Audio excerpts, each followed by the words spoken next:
Welcome to the channel, guys. We are back again for another top 10 winter designer list, so stay tuned for that. If you like cologne comparisons, fragrance reviews, and first impressions, hit that subscribe button for more great content.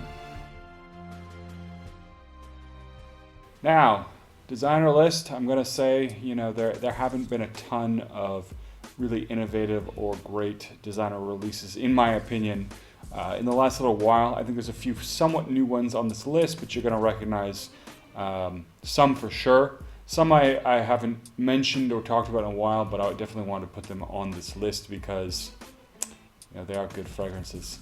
The first one is an honorable mention, and it's probably my favorite, well, one of my favorites from Paco Rabanne, and that is Lucky, 1 Million Lucky. I like this one so much more than the original Lucky. The original 1 Million. This one is also very, very sweet, so you do have to be aware of that. It is pretty beast mode, or it was when I had it. And what's beautiful about it is it's really sweet hazelnut fragrance, and it is very popular. A lot of people really, really enjoy this one.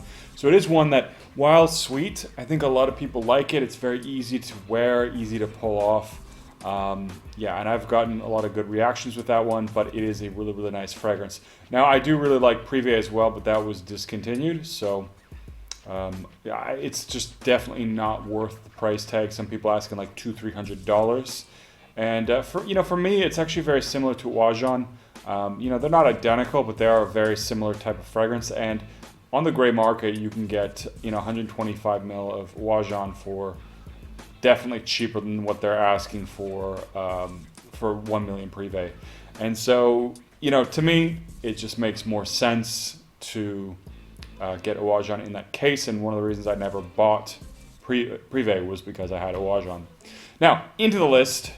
One of the winter favorites, good for when you're inside cuddling, or even when you're just going to be out and about and, maybe on a date night or something. And it is By the Fireplace. It does have this really beautiful roasted chestnuts on an open fire kind of a feel. There's a little bit, I think there is hazelnut. There's some kind of, chestnut, but maybe it's chestnut, maybe it's hazelnut. But like I said, there is this sweet, nutty feel to it. And you get this really nice marshmallowy, vanilla-y kind of vibe, and it is very cozy. It has that nice sensualness, and it is just a really great classic fragrance. So if for some reason you haven't checked that one out, do check it out. Really, really nice one. Next one I actually have not put on the list before. I really like it. It's a great one. It's a little expensive, especially for a designer, and I don't know how easy it is to find on the gray market, but that is Ambre Narguile by Hermes. And this is, I don't know if this is truly the original, but it is one of the first sort of apple pie fragrances. And it does have that sweet cinnamon kind of apple pie vibe. So it is, similar to Angel Share, similar to Oud, similar to Rosé All Day. Although all of them are different, they're all kind of the same wheelhouse. It's like, blue fragrances, how there's a lot of different Sauvage and Bleu de Chanel, both blue fragrances, but they smell quite different. That is definitely, for me, the case with these. They're all what I like to call apple pie fragrances, but they all smell different.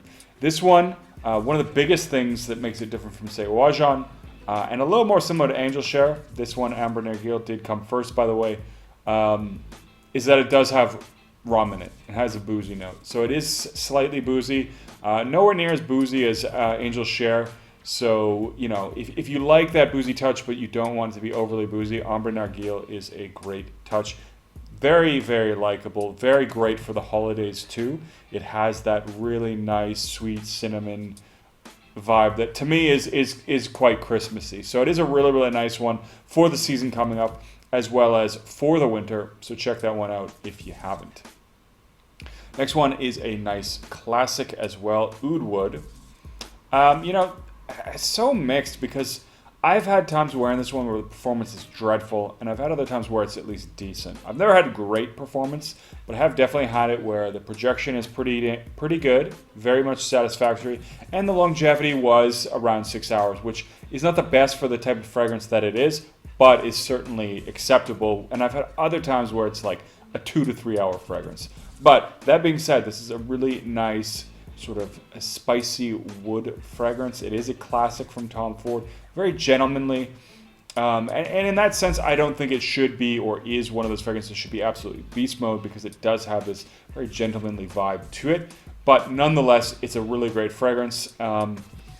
You know, and I guess it is older, so it doesn't get talked about as much. But I always gotta dig a little bit to make a designer list these days. So definitely do pull out some of the classics. And there's nothing wrong with that. There's a lot of really great classic designers. Next one is pretty new. I don't know if it was 2021 or 2020 that it came out. But I really like this one. This is one of the newer designer fragrances that I was very, very happy with, and it was the one Luminous Night. Now, very different from the one. So the one has this beautiful tobacco note. And as you know, the performance is not that great. The one Luminous Night does not have a tobacco note. It does have amber in it, very nice, high quality amber fragrance. But the one thing I really like about it is this sweet, sensual date note that it has. That is just magnificent. One of the best date notes for me. It does remind me of the date in Camel, which is a zoologist fragrance. Also very high quality, you know, as you would expect from zoologists, but you get that same quality from the one Luminous Night. Now, they don't smell anything alike, but you know, that date is very, very similar. Now, this is a great one. Performance is much better. You know, it is going to be in that 6 to 8 hour mark for sure. A little bit more projection as well, not quite so close to the skin as the original The One or the One EDP. But, you know, I mean, if you're looking for something like a sweet amber fragrance that's got that nice sort of date fruity kind of feel to it, definitely check this one out. And if you are a fan of the one, like, it does accomplish a very similar task. I think it's very suitable for the same kind of things. You have, you know, this kind of sensual date night fragrance. And this one does that also very well. So even if you're a fan of the one, I think it's worth checking out for sure. To me, this is the one of the ones that would compete with the one EDP, which, you know, every fragrance in this collection is always going to be compared to that one because it is so good, such a masterpiece. But this one is also, you know, perhaps even equally as good in my opinion. Really, really nice. And a nice departure done in the right way from the one EDP. The next one, also a nice boozy, spicy, classic masculine fragrance, and that is Bvlgari Man in Black.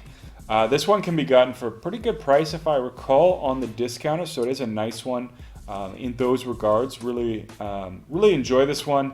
I was really surprised when I first tried this one out. I was not expecting Man in Black to be as nice as it is, but it has this really nice, spicy, boozy touch that's really, really nice. And if you do like those kinds of fragrances, to me, this is executed really, really well. Some people do kind of compare it to Spicebomb, and I guess in the sense that it is, it has a similar kind of spiciness as the original Spicebomb, but I don't think that it has the sweetness really, and it has a booziness instead, so it is quite different. It just has a sort of similar spiciness as the original Spicebomb, not the extreme. So, next one on the list is another new one, maybe 2021, maybe 2022, don't know. There's Dior Tobacco. Really, really like this one as well.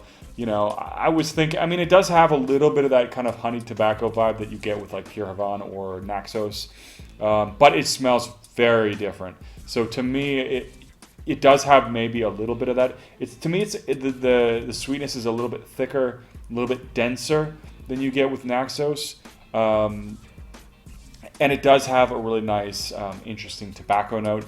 I can't really tell because I think there's a regular tobacco and a blonde tobacco. Those two, I don't really get a distinction between the two, but you do get this nice tobacco with this.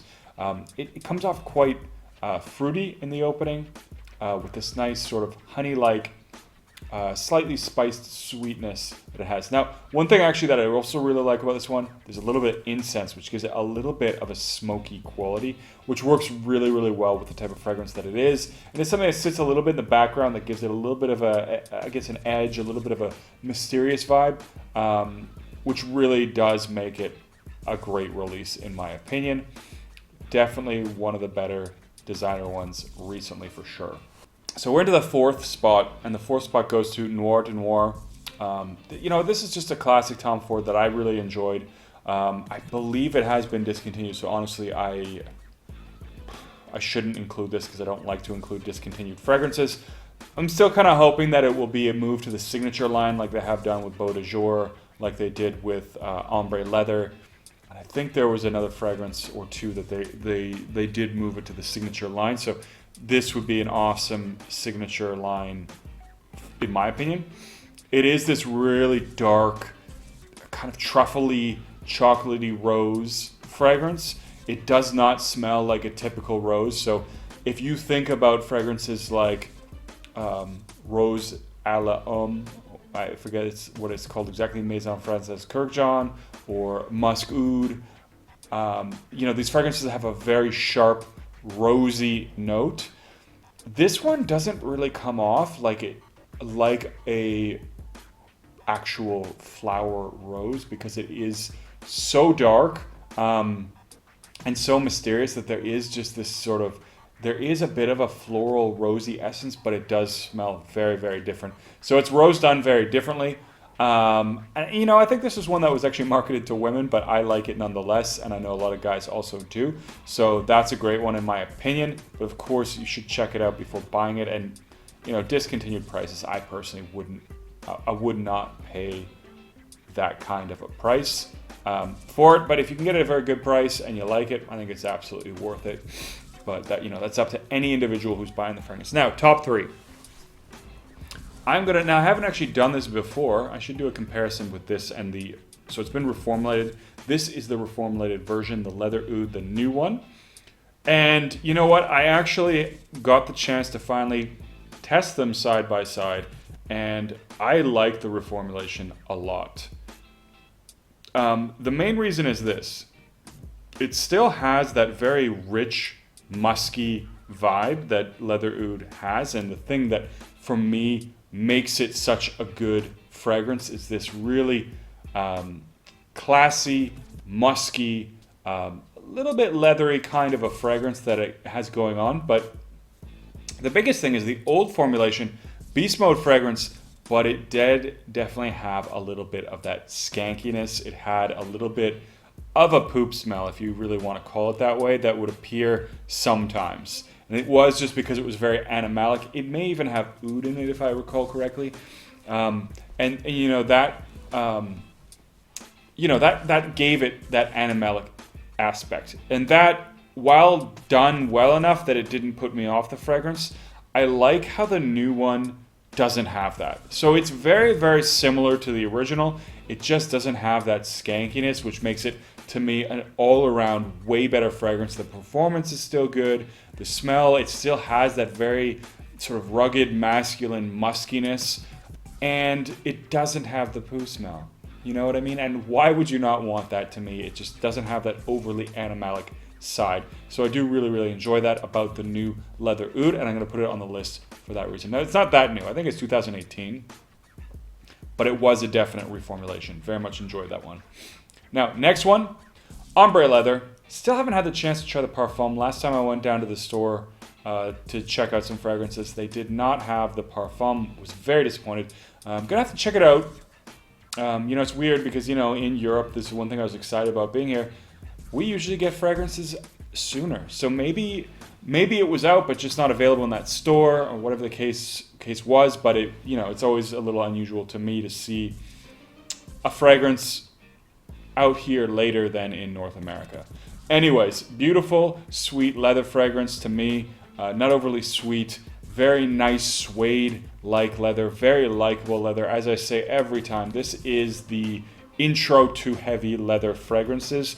If you are trying to get into them or want to try them out, this is kind of the fragrance to get your feet into the water, because it's not overly challenging. It's quite nicely done. Very classic, very classy, elegant.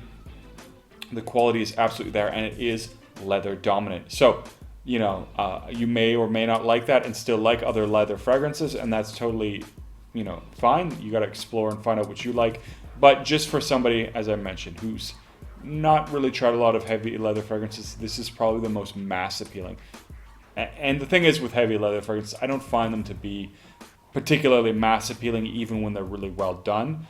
They are a little bit more niche in that sense, if you want to call them that, just because there's a smaller group of people that really appreciate them. But man, this smells like a really high quality leather couch with a nice little touch of sweetness. Absolutely love that one. Ombre leather, do check it out. And the number one spot, probably no surprise to anyone. It's not number one all the time, but it is pretty much on my list every time. Spicebomb Extreme. I still really like this one. I think it's a great fragrance. It's probably going to be a great fragrance for a long, long time. And you know, I can't speak to reformulations, but I've heard other people, some people complain about it not performing as well. Some people saying it still performs really well. I have not tried a 2020 or 2021 batch. So I can't really say whether it's been the performance is like. I have a 2018 batch, and for me, it's still beast. I've had people walking behind me, 20 feet, and they've given me a compliment. So, you know, it has some very strong sillage, very spicy in the opening, very, very peppery, very in your face, but still with a little bit of sweetness. And this one, as it transitions, kind of rotates, so it becomes a lot more sweeter and a little bit less spicier. Now there is a point of this fragrance where I get a little bit of a Coca-Cola gummy vibe somewhere in the mid. I think it's just the mix of the spices and the vanilla that for some reason really reminds me of those gummies. I love that about this fragrance, but it is a really, really nice one. Performance, as I said, at least for my bottle, beast mode, very, very strong, so you don't want to go too heavy on the trigger, but maybe it's changed. Anyways, guys, that is the top 10 winter designer list. So leave a comment down below. Which fragrances are you looking forward to wearing now that it's cooling down? Let me know. And as always, don't forget to like and subscribe. And I'll see you guys in the next video.